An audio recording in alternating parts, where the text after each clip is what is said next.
नमस्कार साथीहरू।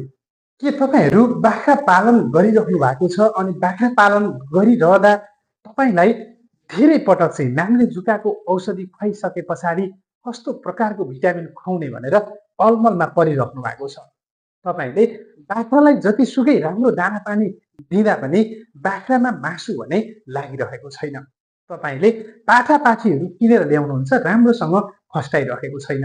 तपाईँले प्रत्येक 3-3 महिनामा नामले जुकाको औषधिहरू खुवाइराख्नु भएको छ। तर पनि तपाईँलाई भिटामिन कस्तो खुवाउने, कुन खुवाउने, कस्तो बेलामा खुवाउने र विशेष गरेर लिभर टनिकले के गर्छ त, आज हामी यो विषयमा छलफल गर्छौँ। तपाईँले यदि बाख्रा पाल्दै हुनुहुन्छ, बाख्रा पालेर राम्रोसँग दाना पानीहरू दिइराख्नु भएको छ, तर पनि बाख्रा राम्रोसँग फस्टाइरहेको छैन भने तपाईँहरूले यो भिडियोलाई स्किप नगरी अन्तिमसम्म हेर्नुहोला। तपाईँले जन्मेको पाठापाठीलाई 15 दिन पछाडि नै जुकाको दबाई पहिलोपटक खुवाउनुहुन्छ। दोस्रो महिनामा पुनः जुकाको दबाई खुवाएर तेस्रो महिनामा पनि खुवाउनुहुन्छ र प्रत्येक 3-3 महिनामा जुकाको औषधिहरू खुवाउनुहुन्छ। तपाईँले दिने हरेक दाना पानी घाँसहरू बाख्राले राम्रोसँग पचाउन सक्नुपर्छ, राम्रोसँग रुचि आउनुपर्छ, राम्रोसँग खानुपर्छ। त्यसमा तपाईँले प्रशस्त मात्रामा सन्तुलित आहारको व्यवस्थापन र प्रशस्त घाँसको व्यवस्थापन गर्नुभएको छ भने मात्रै बाख्रा पालनमा तपाईँ सफल बन्न सक्नुहुन्छ। तपाईँले यो भिडियोलाई स्किप नगरी अन्तिमसम्म हेर्नुहोला। हो, तपाईँले यदि जुकाको दबाई खुवाउनुहुन्छ भने, होइन, तपाईँले भिटामिन खुवाउन खोजिराख्नु भएको छ भने तपाईँलाई थाहा छ कि छैन, बाख्राको लागि अत्यन्त राम्रो भिटामिनको रूपमा मसिना पाठापाठीहरूलाई तपाईँले यदि राम्रो ग्रोथ लिनु छ, राम्रो वृद्धि विकास होस् भन्ने चाहनुहुन्छ, राम्रोसँग बढोस् भन्ने चाहनुहुन्छ भने बजारमा तपाईँहरूले धेरै प्रकारका भिटामिनहरू पाउनुहुन्छ। अनि तपाईँलाई अलमल हुन्छ कुन प्रकारको भिटामिन खुवाउने भनेर। करिबन तपाईँले 5-6 महिनाभन्दा मुनिका मसिना पाठापाठीहरूको राम्रो विकास होस्, राम्रो वृद्धि विकास होस्, राम्रोसँग बढोस् भन्नका लागि तपाईँले मल्टिभिटामिन, जसमा vitamin A, D, 3, E, selenium मिसिएका भिटामिनहरू तपाईँले बजारमा पाउन सक्नुहुन्छ। त्यस्तो प्रकारको भिटामिनहरू तपाईँले खुवाउनु पर्ने हुन्छ।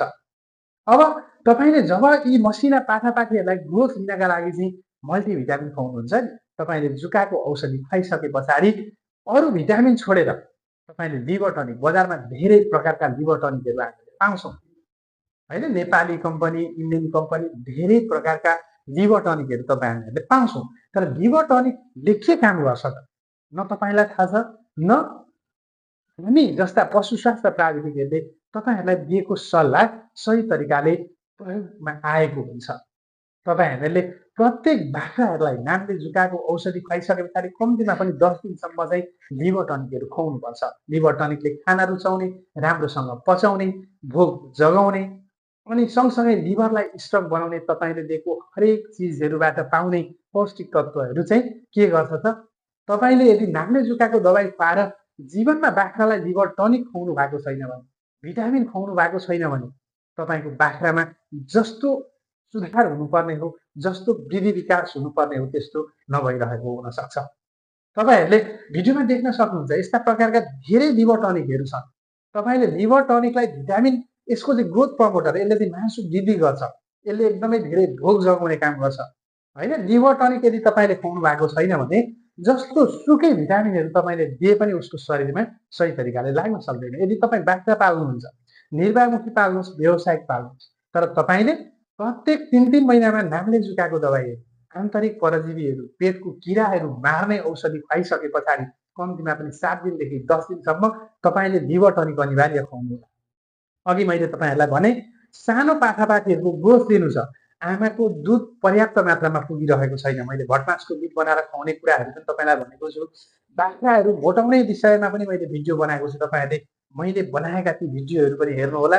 सँगसँगै तपाईँले ग्रोथ हुने खालको बच्चाहरूमा, साना पाठापाठीहरू, मसिना पाठापाठीहरूमा चाहिँ तपाईँले मल्टिभिटामिन खुवाउनु होला। नामले जुकाको औषधि खुवाएको समयमा चाहिँ 7 दिनदेखि 10 दिनसम्म तपाईँले लिभर टनिक खुवाउनु होला। अब लिभर टनिक खुवाउँदाखेरि तपाईँहरूले एजको हिसाबले, उसको शारीरिक तौलका हिसाबले मसिना पाठापाठीमा 5-10 ml दिनमा एकपटक अथवा दिनमा 2 पटक 5-5 ml, 5-7 ml को दरले खुवाउन सक्छौँ। ठुलो जो 10देखि 20-22 केजीसम्मका छन्, 10 ml बिहान, 10 ml बेलुकासम्म खुवाउन सक्छौँ। त्योभन्दा ठुला बाख्राहरूलाई चाहिँ कम्तीमा 15-20 ml हामीले दिनमा एकपटक अथवा बिहान बेलुका गरेर खुवाउन सक्छौँ। तपाईँले लिभर टनिकहरू भिटामिनहरू मिसाएर हुँदा बाख्राहरूले जसो खाँदैन। अब खुवाउनको लागि कस्तो खालको ट्रिक प्रयोग गर्ने त तपाईँले 10 दिन करिब 7 दिनदेखि 10 दिनसम्म चाहिँ बाख्रालाई अनिवार्य लिभर टनिक खुवाउनु होला। खुवाएर हेर्नु होला लिभर टनिक खुवाइसके पछाडि तपाईँको बाख्रामा धेरै प्रकारको सुधारहरू तपाईँले पाउनुहुन्छ।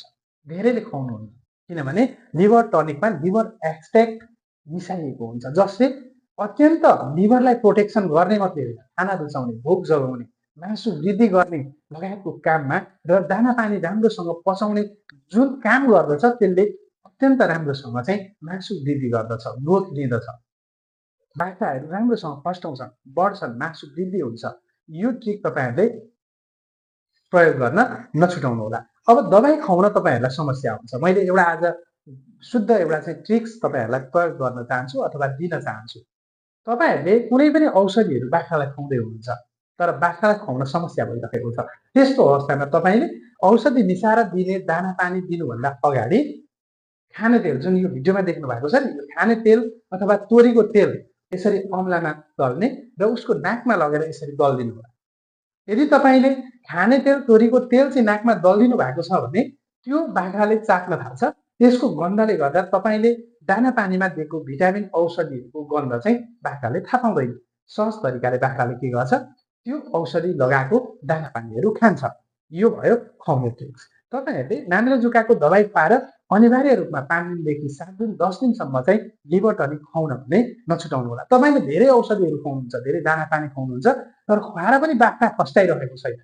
किन नफस्टाएको त भन्दा तपाईँले जे दाना पानीहरू दिनुहुन्छ नि त्यो दिएको दाना पानीको पौष्टिक तत्त्वहरू उसको लिभरले पचाएर शरीरमा जो चाहिँ वितरण गर्छ अथवा जो चाहिँ उसले लिनुपर्ने हुन्छ त्यो लिन नसकेपछि बाख्रामा जस्तो सुधार हुनुपर्ने त्यस्तो सुधार तपाईँले पाउनु भएको छैन। मलाई आशा छ तपाईँले यो भिडियो हेरेपछि पक्कै पनि प्रत्येक पटक बाख्रालाई नानी र जुकाको औषधि खुवाएपछि लिभर टनिक खुवाउनुहुनेछ। तपाईँहरूलाई यो भिडियो मन परेमा धेरै कृषकहरूको जानकारीका लागि सेयर गर्नुहोला। यस्तै प्रकारको भिडियो हेर्नका लागि मेरो युट्युब च्यानल सिकविजलाई सब्सक्राइब गर्नुहोला। आजलाई बिदा दिनुहोस्। धन्यवाद। नमस्कार।